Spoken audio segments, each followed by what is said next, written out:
Notice that there are suicide shifts, so the shifter is on the right-hand side, so you had to adjust your throttle, your spark, you had to have a brake, the clutch is in your left foot, and you shift with your right hand, so there's a lot going on, and that's why it's called the suicide shift, because it's almost like committing suicide to drive one of these things. Wonderful. Okay, next up, thank you very much, sir, that's very kind.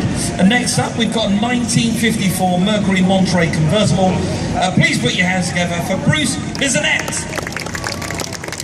Look at that! I'm gonna, again, Wayne, this is one of those cars, I can't be up on stage. I need to be down here with you people. Look at that car! That's incredible! Absolutely Color. incredible. I mean, there's so many things have been done to this car. You look at where the antenna came out, and a lot of these things are called Frenched. So they would disappear and they would bury it down in the quarter panel. You have lake pipes. So this was the look, of course, for race cars to have pipes coming out the side, flames coming out of the side of the car. A lot of them weren't used, but if you uncap these things, it would open the exhaust up from the engine back.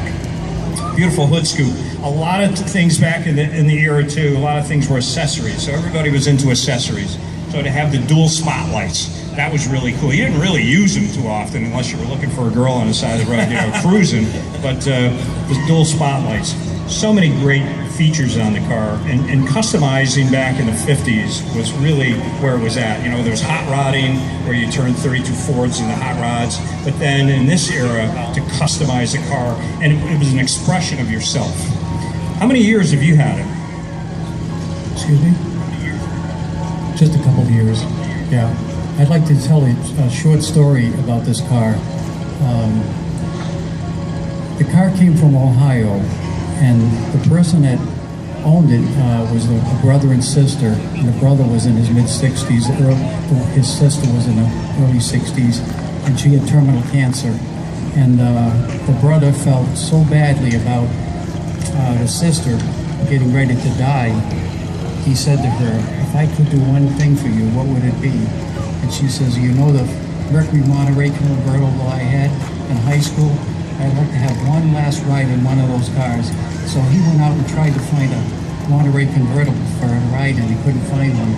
So instead he went out and bought the car for her, and over the next year he built this car for her. He titled it in her name, and he gave it to her as a gift. And about a year later, after driving her everywhere in the car, she died. And then about 2 years later, he died.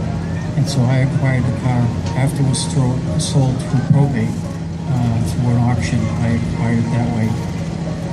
It's great. You know, cars get passed on from family to family, and for certain reasons, it's really cool. Cars mean so much to families and so much to people, and that's what it's all about. Let's talk about some numbers, Wayne, because this car's 1954, okay? So 1954 is a long time ago.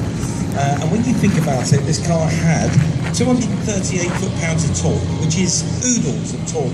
I mean, a modern car today can't even achieve that, but it had 160 horsepower through that Y-block V8.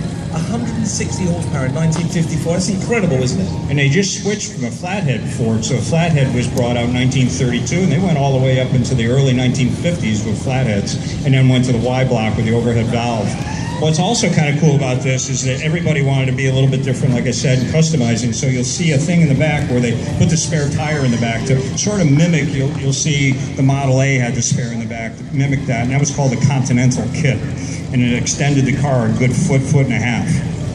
Unbelievable. Thank you for bringing it. Appreciate you bringing this. Great story. Thank you very much. It's a lovely story, ladies and gentlemen. One more time, Bruce Bissonette.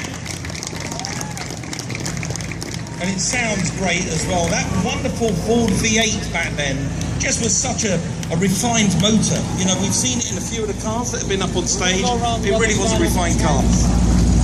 Now, this next vehicle coming up, Wayne, you haven't got it on your list, I don't believe, or you might do. It's a 1955.